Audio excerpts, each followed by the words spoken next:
Hey everyone, I hope this podcast and my blog and books have been helpful resources for you and will continue to be. But if you've been struggling with a chronic health problem and are feeling stuck, consider coming to work with my team and me at the California Center for Functional Medicine. We work with patients all over the US and have experience treating a wide range of conditions, including GI problems, autoimmunity, hypothyroidism, cognitive mood and behavioral issues, weight gain and metabolic dysfunction, and more. Our unique model teams, clinicians with nurse practitioners and health coaches, all of whom are trained in my ADAPT framework approach to provide a high level of care to our patients. This means more support between appointments, personalized guidance on diet, lifestyle, and behavior change, a cutting-edge patient portal with 24/7 access to your labs and records, handouts and resources to guide your protocols, and a team of practitioners working together on your case. We're currently accepting new patients, so if you'd like to learn more, visit chriskresser.com/becomeapatient. Hey everybody, it's Chris Kresser. Welcome to another episode of Revolution Health Radio. This week, I'm really excited to welcome Allison Post as my guest. Allison is an integrative medicine health coach and somatic educator. In a career spanning 4 decades, she's taught courses in many modalities of massage, breath, and bodywork, and has helped thousands of adults and children with chronic illness, digestive discomfort, and physical challenges. She guides people through the transitions of pregnancy, birth, chronic stress, menopause, aging, grief and loss, and trauma arising from injury, surgery, and personal crisis. Her curiosity has led her to explore many disciplines, and she's pursued education in Asian and Western bodywork, Qi Tsang, internal organ massage, visceral manipulation, acupuncture, and traditional Chinese medicine, Ayurveda, hypnotherapy, dance, somatic psychology, and craniosacral therapy. Her latest book, which was co-authored with her husband, is The Gut Wellness Guide, The Power of Breath, Touch, and Awareness to Reduce Stress, Aid Digestion, and Reclaim Whole Body Health. I've known Allison for almost 20 years, and in fact, she was an instrumental part of my healing journey from the initial illness that many of you know about. And I've been in touch with Allison over all of these years, and I just have the deepest respect for her work and her approach. And most recently, just through my work with patients and my own experience, have come to a renewed appreciation of the role of the nervous system in regulating health in general, but specifically digestive health. So I'm really looking forward to talking with Allison about these topics, and I hope you enjoy the discussion. Let's dive in.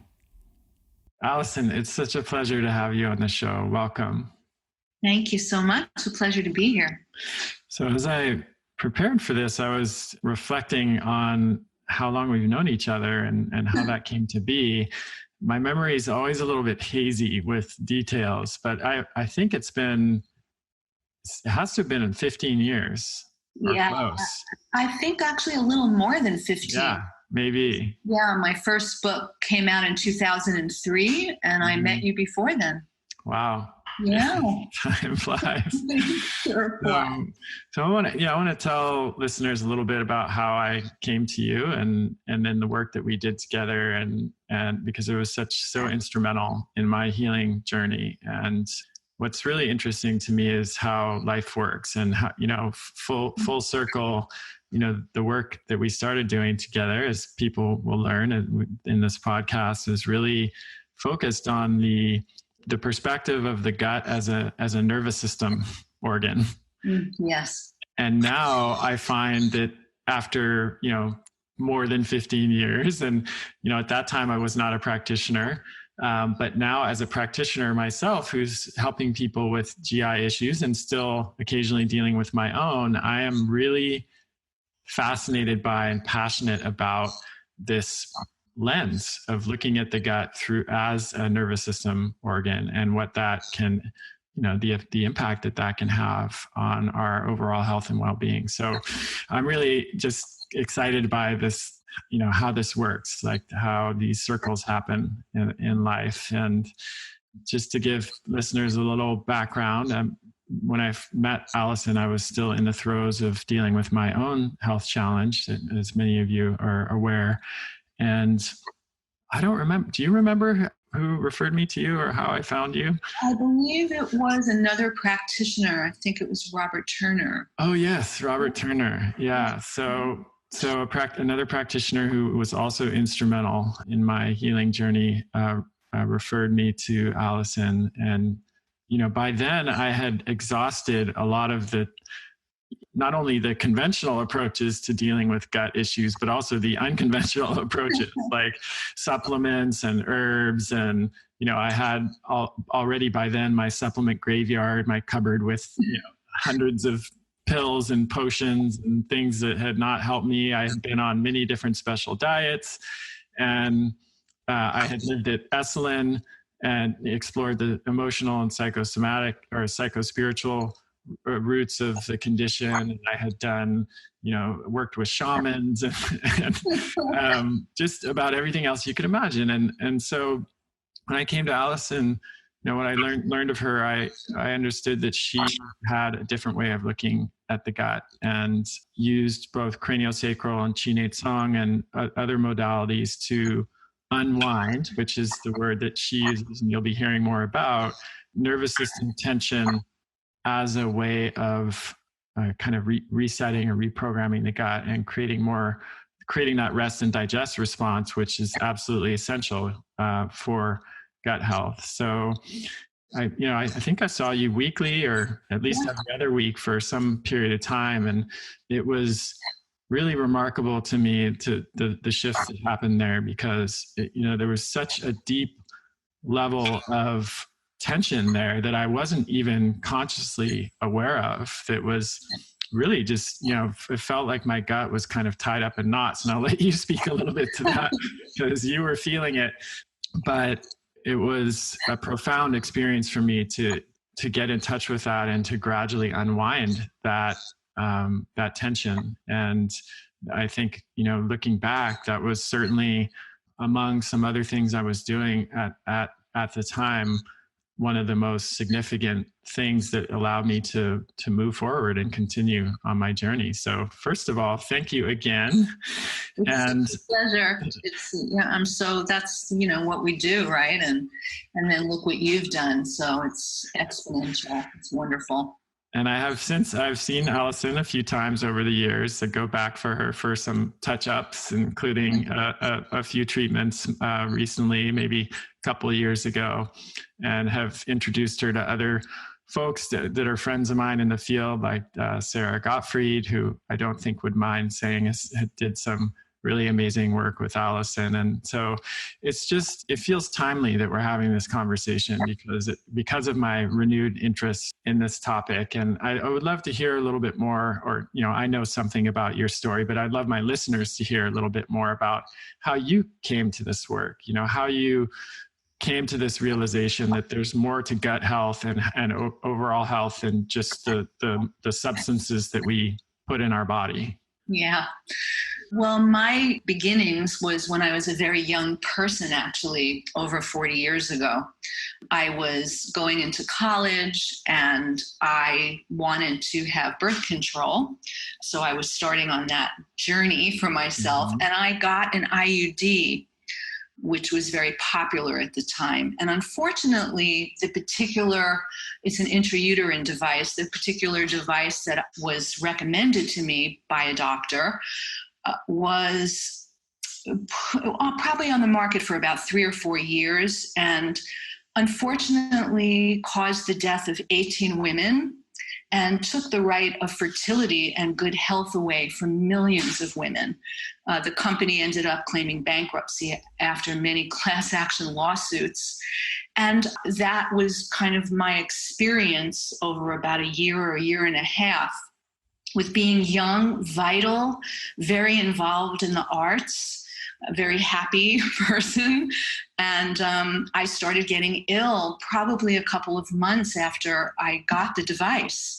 Mm-hmm. And I would go to the doctor and say, wow, I don't really feel well. What's going on here? And nobody ever connected that it was the device. It was always, well, you're a teenage girl and teenage girls get infections and here's an antibiotic, basically. Right. And being in the 70s, we're at a time where the doctor was the authority. Mm-hmm. You didn't really know much. I mean, I was kind of a nerd, so I knew about biology. So I was interested, and I was already looking into nutrition and how I could feel good in my body. But you could go on Google and search for some. Well, now, right, there was no Google. Or Facebook or Instagram. You didn't have all that information at your fingertips. No, I had books, libraries, conversations, and connection. And nature actually was very informative to me. I knew how I felt when I was in it, and that there was a difference. But unfortunately, the doctor was the be all and end all, and they knew everything. So it was like, oh, okay. And after about a year of it, I was in college. I was celebrating the end of my first semester and went down to Florida. I grew up in New York City, and I collapsed at the beach and writhing in pain. And I was taken to the emergency room. They kept me overnight. They gave me some painkillers, another round of antibiotics because they thought I had an infection. Didn't know what was wrong with me. But at that moment, in the surroundings of dead silence, I think I was the only one, believe it or not, in the emergency room, in this little room. I got really quiet, and I felt sure that this was the problem of the device, that this was about me not knowing about my body and putting all of my power into somebody giving me that information of what it could be, but that I knew in no uncertain terms that I had to get this thing out. Mm-hmm. And so I returned to New York. I went to my doctor. I had it taken out. He gave me more antibiotics, and I went back to school. And a couple of weeks later, writhing in the kind of pain that I can't even describe, I was taken to the infirmary by my roommates. And I stayed there for 3 days, and my temperature kept climbing. I was in a complete delirium. I don't remember very much of it. And they took me to the hospital after I started to push past 104. And I wound up on IV antibiotics for almost 5 weeks. And the doctor there had seen this before. He said, oh, you had this, I don't know if I should mention the name of the device, but you had this IUD. I have seen this.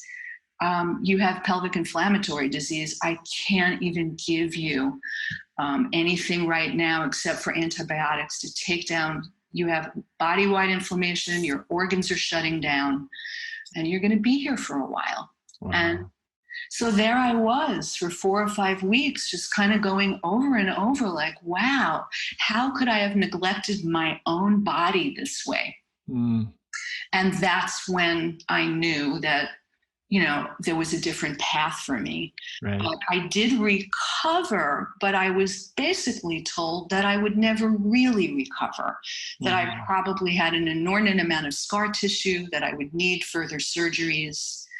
And then they wished me luck, basically, and sent me away. And I returned to life and made up my schoolwork and got re-engaged, but I just never felt well. I was an avid reader and very bright. I'd have to read sentences over and over again to really retain information that was so easy for me before.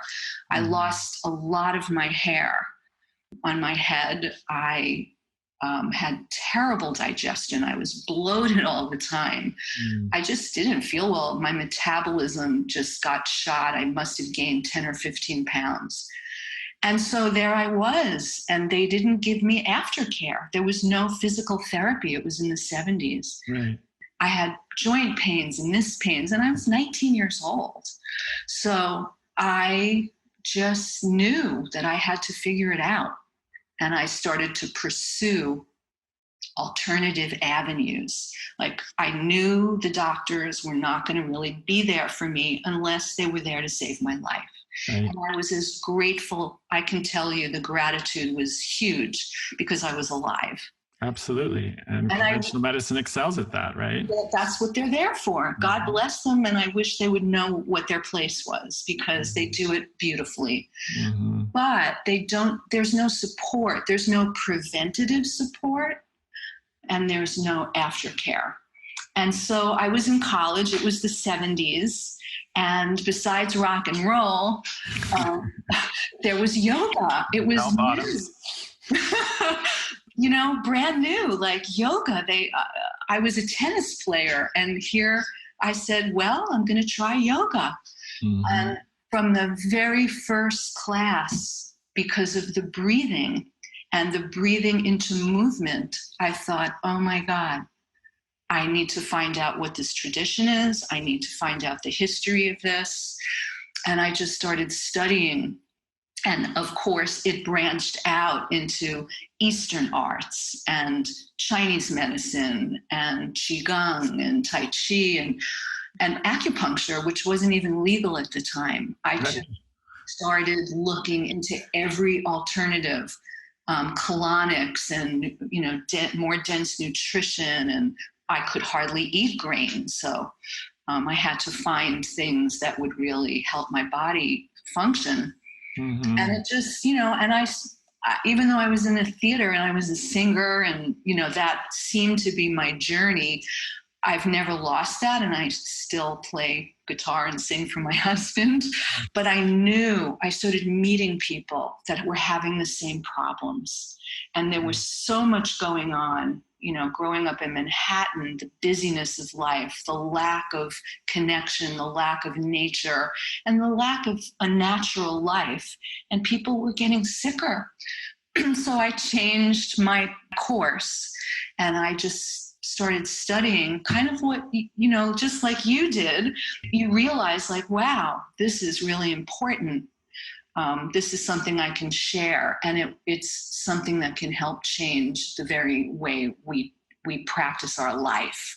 Mm-hmm. So that's a fascinating story. Yeah, and I'm happy to say that I'm 63, and I feel really good.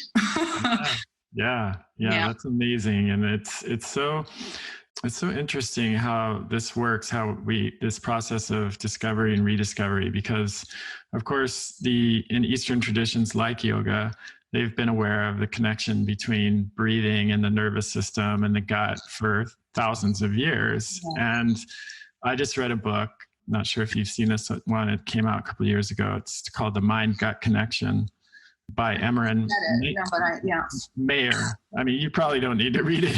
It's like, and arguably I didn't either, because I'm very well aware of this, but I like understanding things, the same thing from many different perspectives. Yes. So even if experientially and anecdotally, and from other traditions like Eastern health traditions, I understand the gut-brain connection. I also enjoy understanding it from a modern Western scientific perspective. Absolutely. And this book is about that. He's a gastroenterologist, but he was one who broke the mold, from the typical conventional approach. And he talks about the bidirectional connection of the gut and the brain, how our brain and our nervous system are, stress, which we're going to talk a lot about, affects our gut, and then how what's happening in the gut, changes of the microbiome and chemicals produced there affect our brain.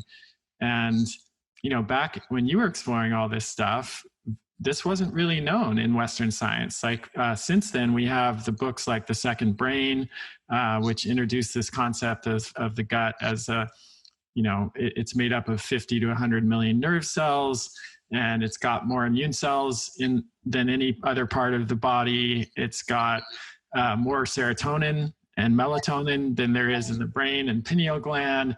And so we know all this now from a Western scientific perspective, but back then you were exploring this intuitively through your connection with nature, your own experience, and also through these Eastern traditions. I also have to say that The Second Brain has been out for decades. Yes, that was one of my earliest studies. Mm-hmm. And it was amazing to me.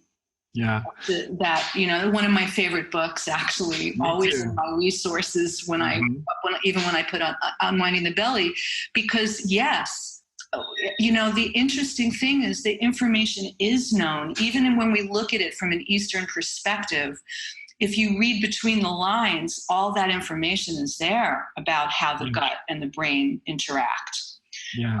And how connection really heals.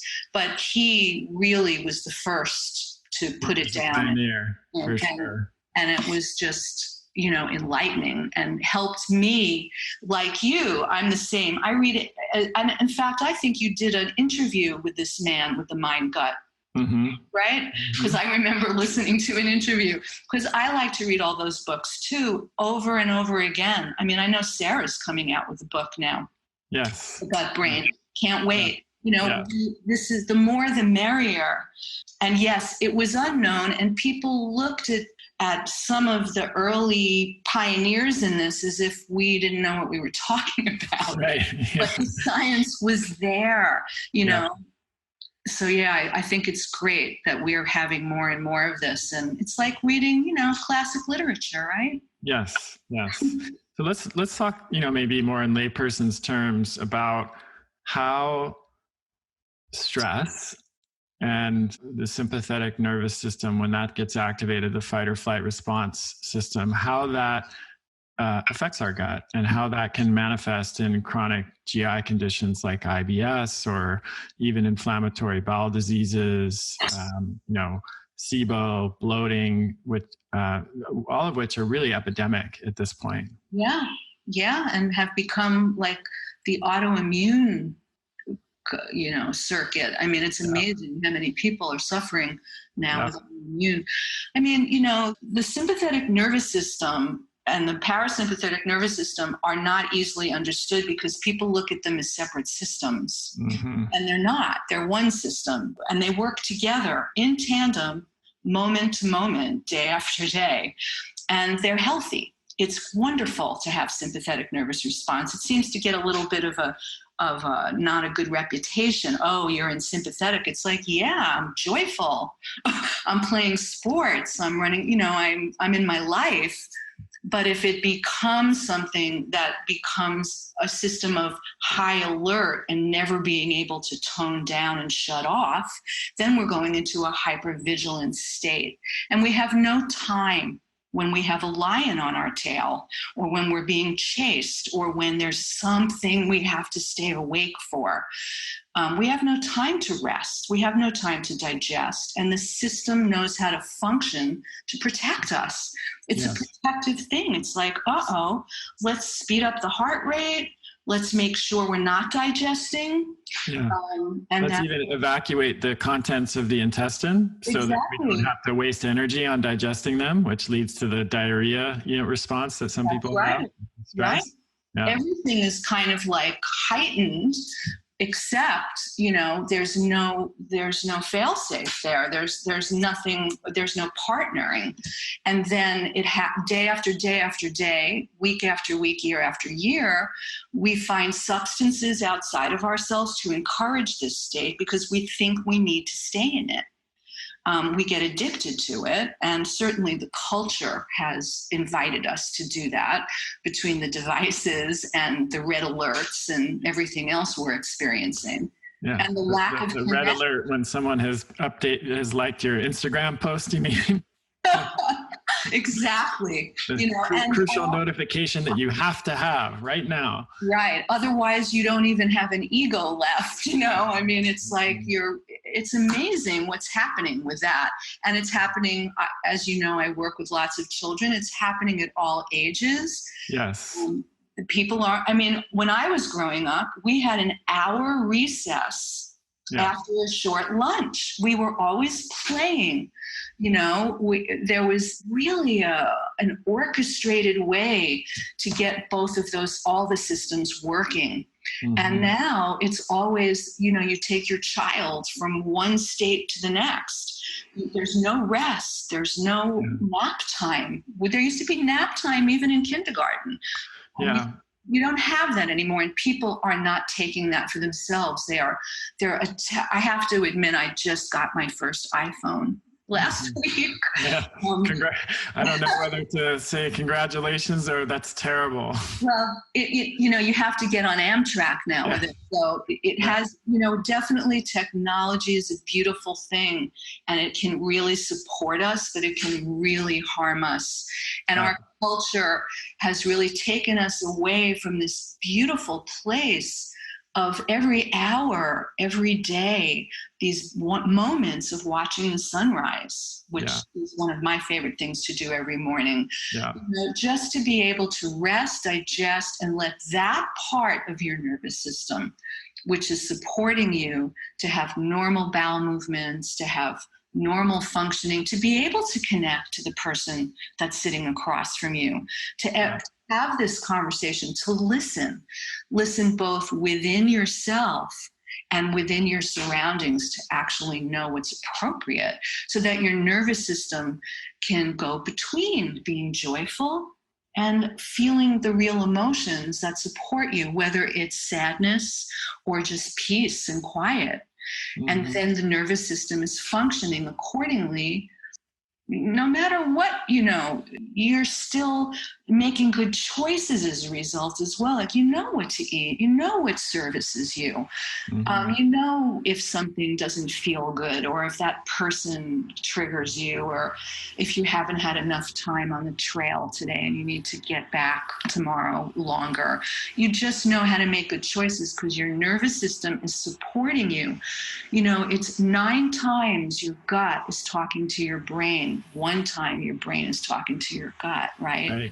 Right. And this is in our language, like we've got a gut feeling. Exactly.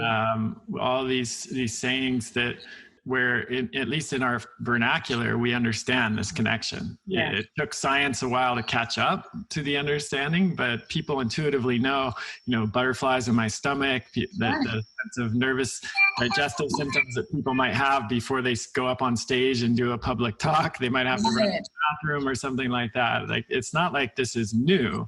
Most people have had a direct experience of the gut-brain connection, but I think what is often not clear to people is how this gets activated day to day with smaller and less obvious influences. So for example, I just wrote an email, it's I haven't sent it out yet, but on how using screens and technology activate the sympathetic nervous system, the fight or flight, right? And there's a couple studies. There's one 2017 study that showed that kids who use smartphones in the evening experienced an increase in heart rate and a decrease in autonomic nervous system activity, both of which are, of course, evidence of activated fight or flight response. And then another 2014 study that found that sending an email and waiting for the response caused an activation of the sympathetic nervous system. So how many of us are just doing that all day? Yes. And what does that mean for our nervous system and our gut, that we're in this constant state of sympathetic arousal? Yes, and you can actually feel that in the culture at large at this point. Mm-hmm. Because, when you're in that response, you're waiting, but when you're in conversation with somebody, I think because you're so heightened, you're second guessing even what they're going to say next. You're not really listening. And so certainly you can't hear yourself, right? Because you're in your cognitive brain, which isn't really functioning from your internal environment. Right. So it's really creating global problems for all of us when we can't make those choices. And I feel like sometimes we're mutating into a different creature altogether, actually, because, it is, that's when people walk into my office, they cannot relax. They can't fall asleep. They can't get off their computer because their work is so tied into it. Like right. the whole world has tied you into these devices. Mm-hmm. And they don't know how to make time away for it because it does become an addiction. Absolutely. On so many levels. And this is actually the topic of my talk at Paleo FX this year, is screen addiction, and how it's affecting our health and our well-being and even our very humanity, really. Yes. And what steps we can take to address it, because as you said, so many people, including myself, use these screens for work. I personally don't even use social media. I don't use screens other than like looking at maps and, making restaurant reservations and researching. I don't really use screens any other way than for work, but I depend on them for work. And so I've really had to explore and this is still very much a work in progress. Like, how can I change the way that my nervous system responds while I'm using these screens? Because something I've noticed is that if I, with a screen and the kind of work that you do on a screen, there's no natural limit to how fast and frantically you can do things. Like, if you imagine, I can switch back and forth between applications like within a millisecond, right? Using like a keyboard shortcut. And so I can go from one thing to the next thing, to the next thing, to the next thing. And if I were to act that out physically, if I, what that would look like going from I'd be like running around the office, opening a drawer, opening a file cabinet, putting this away, putting that away. Yeah. And on a certain level, that's what your nervous system is doing. Exactly. It would be impossible to sustain that physically. It would be so obvious that if you were doing that physically, you couldn't sustain it. Right. But because there isn't that physical limit or limitation, it's possible to just do that all day, every day on a screen. And I think I'm not alone in doing that on the screen. And so it just really taxes and chronically activates and taxes the sympathetic nervous system. And then that can have so many effects, not just on the gut, of course, but virtually every aspect of health, because the nervous system controls everything, right? Right. But there are ways that we can work with that. Yeah, so let's talk about unwinding, because I referred to that, and that this is core to what you do. So I want to have time to really dive into this. Yeah, I would like to segue right from where you're coming from with the screen, though, because I work with people online. I don't only work with them in person in my office, because people in Colombia, in England, and Singapore work with me. Yes. And what we're able to do is use the screen to make a different type of connection. Sometimes I have people laying down, and so a lot of it can be through audio, but I teach them how to be with the screen, to connect with themselves, to not lose the pace of what's actually going on in their body, to feel their surroundings. They do have a skin body. They have an electromagnetic field that is the space that they're in. And if they can start to connect to their heartbeat, to their breath, and to the space around them, then the way they're relating to the device or the way they're talking to somebody, even through email. I know it sounds a little bizarre, but I've always enjoyed writing letters anyway, but I kind of feel myself in my body, in my breath while I'm performing my functions. I can't jump from thing to thing. I actually don't allow myself to do it.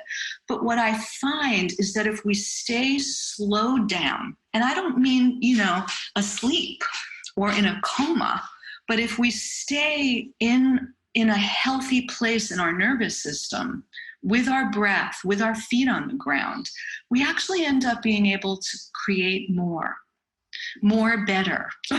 And we're able to work longer and come up with more creative ideas because we're coming from our breath and from our internal environment, from our circulation, which is feeding this beautiful brain. So we're not triggered into responses, or we're not rushed into finishing a project. We're engaged, both parts of our nervous system. It's like we've adapted to going, I'll just stay with my sympathetic response while I'm working. And then I'll go on a 10-day retreat and I'll unwind from that.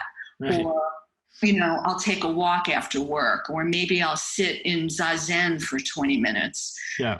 I think Zazen is to be in all day, every minute. Yeah. I mean, it's like not going to be very effective. It's like a drop in the ocean if you have 10 minutes or 20 minutes a day where you're engaged in the parasympathetic response, and then the remaining time, including during sleep in a lot of cases, where the sympathetic nervous system is activated. And so, that's a really important segue because of how pervasive technology and screens are in most of our lives now at this point. I mean, there are some occupations like forest ranger or something like that but even people like yourself who are body workers and have to use screens. Like, it's the way that we communicate with the world, and we put ourselves out there. And so there's no avoiding it for most of us. And it's so important to learn how to create a healthier and more sustainable relationship with it. Agreed. Yeah. And then there's what you do, the other times, how you do take the time, which I know you do, to be with yourself, to actually feel yourself on a deeper level that is not with the least amount of effort. I always like to kind of underline that, because when people start to learn breathing practices, they want to become warriors, kind of like, I'm going to learn how to use this mechanism and I'm going to push into it. I don't think that really is helpful. The musculature of it and understanding the mechanism is important as a starting place. But what we really want to do again is get out of the sympathetic doing, like, oh, I'm breathing this way and I'm counting to 10. And it's like, first, really what unwinding is about is finding out what's going on in there. It might not feel very pretty and glamorous to begin with, because you might find all these places, like you mentioned at the beginning, of knots and tangles, of one side of your rib cage being able to expand and the other side not, of a lump in your throat if you even try to breathe, of emotions coming up and they may not be very comfortable, or of pain that evidences itself because you've slowed down enough to feel what's really going on in there. So I the first invitation is not just sitting and following and watching things and, kind of coming back to your breath, but going inside and noticing where those patterns are. I think it was so perfect how you put it, Chris. You didn't even know you had those knots and tangles. Yeah. And if we can be brought safely to a place, which is why it's so good to either work with a practitioner or have some kind of audio visual support, to know that there's company, there's something listening, there's something guiding, so that we feel safe. We have a container and an understanding of how to allow ourselves to start to feel ourselves. Yeah, and it's such an important point, I think, because humans are very adaptable, and that's a double-edged sword, because it means that we're resilient and we can adapt to really challenging circumstances, but it also means that we can adapt to a state of being that is not at all conducive to health, and that, we just become used to it and it becomes the new normal for us, and we're not even aware of how that our experience is affecting our body. Yes, agreed. Yeah. Totally. So you have, just speaking of what people can do, because we know not everyone will be able to find a practitioner that does this kind of work. I mean, let's talk a little bit about that. Like, in my experience, it's not so much about the modality as it is about the practitioner. But having said that, what are some of the modalities, that approach things in this way, that are working with the nervous system and addressing the gut-brain axis, is starting with the ones that you have embraced in your work? Yeah, well, I mean, certainly Chinese song and visceral manipulation is one of them, and craniosacral therapy, and all forms of craniosacral therapy. There are so many different lineages, from the biomechanical model through what's called the biodynamic model, which really works mostly with the parasympathetic response in allowing the body to be relieved of stress and learn how to do that works really with the parasympathetic. Can you say a little more about Chinate song for people that are not familiar? Chinate song is a modality that's been around for just eons. I mean, it's from Chinese medicine because they always did hands-on work, not only with needles for acupuncture, but with a visceral touch that allowed people to start feeling into their organs, getting their organs to relax, getting the fascia that is around the organs, which is really what you're working on. And the fascia, of course, is carrying your nervous system and carrying your circulation. So the messages that are moving through your body are coming from your gut. And, kind of from that original place you were connected to your mama, your belly button, and what's underneath it is where you assimilate your nutrients. So it teaches the body how to breathe, how to relax. And, with my work, I've just taken it even further into the relaxation mode, not so much into the breathing with effort, but into the education of really slowing down and feeling what's underneath your fingers.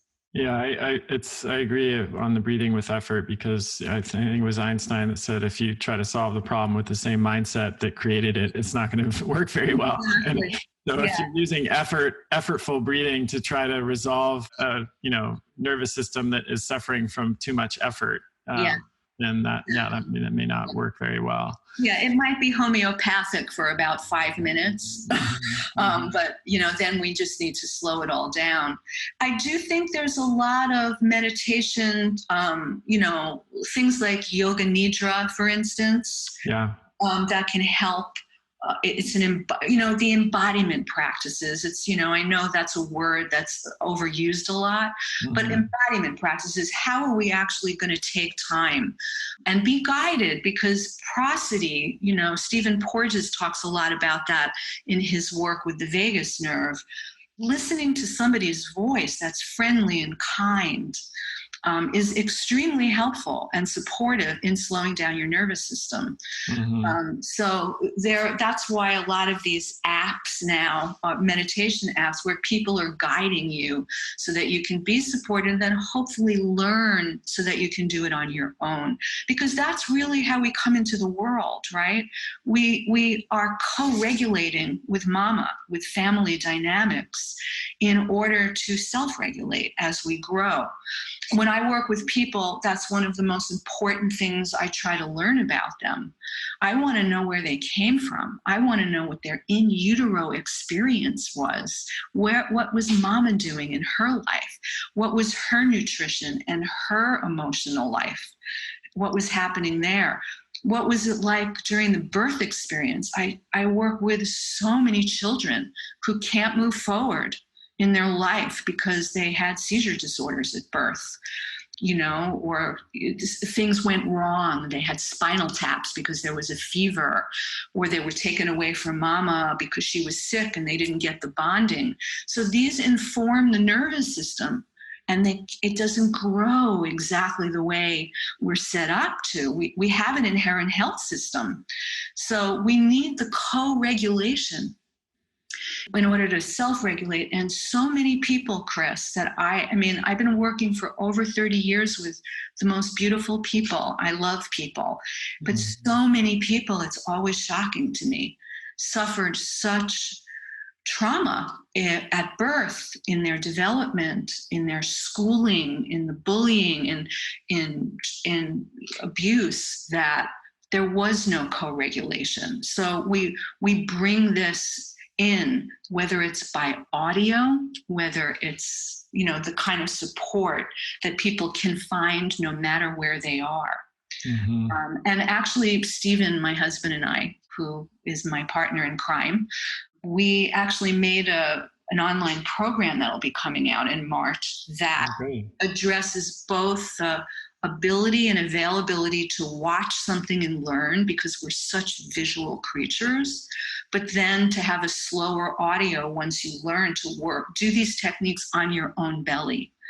so that you can listen and be guided after you've learned and watched. You're never alone, there's somebody there with you. And in the program, there will also be live calls with me and a Facebook page to answer questions and worksheets to understand what you can do for your gut. Like in the book that I mentioned, a gut action plan. How can we be our own doctor and empower ourselves so that when we go to the doctor, we know who we are? We're not giving ourselves over to what they think. We understand our blood tests, just like you educate people. Like, we need to know. And then we can collaborate with our practitioners. It is about collaboration and connection after all.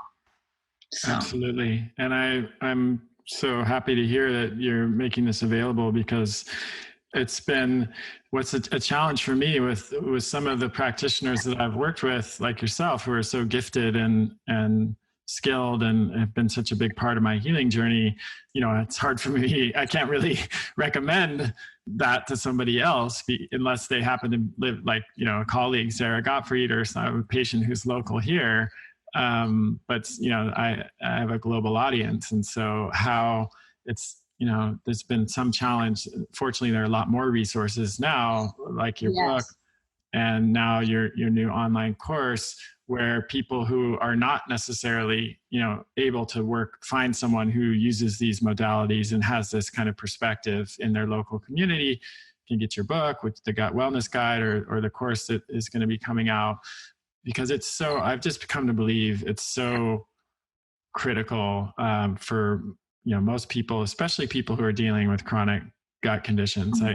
I have so many patients, and this has been my journey over the past few years, with chronic GI issues that don't really respond even to functional medicine. So, let's say they come into the office, we test them, they're positive for SIBO and maybe parasites and some other stuff. And then we do the functional medicine treatment protocols. We change their diet. We give them herbs or even sometimes medications to deal with those problems.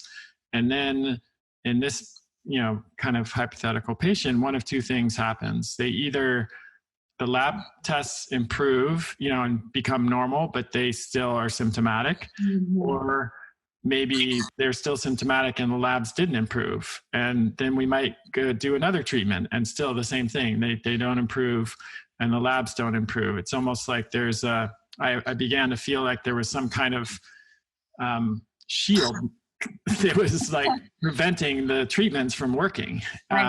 Or, someone does get better temporarily, this is another possibility. So they get better for a few weeks and then very, slowly or even quickly, the symptoms start to return.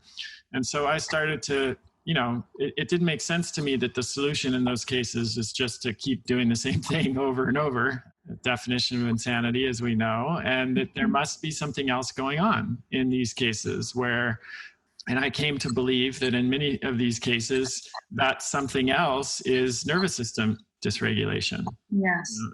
Overly chronically activated sympathetic response, or a kind of imprinted some kind of trauma that happened in the past. And that trauma could have been emotional or psychological, but it could have been microbial, like an infection, like in your case, or it could have been chemical, like an exposure to a toxin, or it could have been physical, like a car accident. And we know because of neuroplasticity that those traumas can basically become imprinted, neurons that fire together, wire together, and that can create, I think, a habitual kind of malfunction in the gut that cannot be only addressed with, supplements and medications and diet. Agreed, 100%. And that's what I wish I could have videotaped 33 years of practice because, clinical trials, when people talk about clinical trials, like you see that over and over again. And we need the functional community. We need the herbs. We need the testing. But we also need a part of, just like Chinese medicine was so beautiful at, of the qigong, of the movement, the breath, the slowing down of the nervous system in order for this stuff to stick. Because Yes. the nervous system still believes that there's an emergency, if the triggers that you even get involved in relationships that are reminiscent of the traumas, because sometimes that's what makes people feel safe. I mean, it's very complicated the way we work emotionally. And then we're just on this track for a lifetime of doctor to doctor, practitioner to practitioner. Usually when people get to me, they've run the gamut. Yes. Very often it's like, okay, Both of us. right, exactly. We're the last hope. Mm-hmm. And luckily, we had our own experiences where we knew that if we didn't get this happening for ourselves, if we didn't slow down our nervous system, if we didn't learn about ourselves and have meditation practices, what worked for us, it's personal, just like the title of your book, The Personal Paleo, right? So it's like, it's not about the paleo diet. It's about taking things that can really work and then seeing it and feeling it through the lens of who you are, what your background has been, and then learning how to start making the communications happen. So there are so many techniques people can learn in order to slow down their system. And it takes time, but it takes time and it takes attention, and you're also fighting against the grain. Maybe Yes. Fighting is not the right metaphor here for the reasons we said earlier, but it's important to me, like just personally in my own experience. And also I like to remind my patients, like the dominant paradigm is working in the other direction. So there are constant reminders throughout the day to get active, or triggers of the sympathetic response throughout the day. And if you just kind of go with the flow, if you install an app and just when it pops up and says allow notifications and you just click allow, you'll end up being notified, thousands of times a day, hundreds of times a day, perhaps. And that's every time that happens, it triggers the sympathetic nervous system. So you have to, this is totally possible, and it can have profound effects even in a short time. And you have to be very intentional and vigilant, I think. Yeah. Again, the choice of words, the vigilance, right? Not vigilant, but you have to. No, I agree. I mean, because they're on some level, that's what we do have to do. We have to have the willingness. Yes. And most people that have been taken to the end of the road and don't ever feel well, they're tired, but they do have the willingness. Those are the people that seem to grasp that opportunity finally and realize that they just have to be awake. They have to be noticed. That was part of our journey, certainly. I started to feel in every instance what was working and what wasn't, and without reactivity, just like, oh, this is happening right now, and that's not really going to support me. I'm going to take a deep breath. That's going to take me about 10 seconds. I'm going to slow down, and then I'm not going to take that on.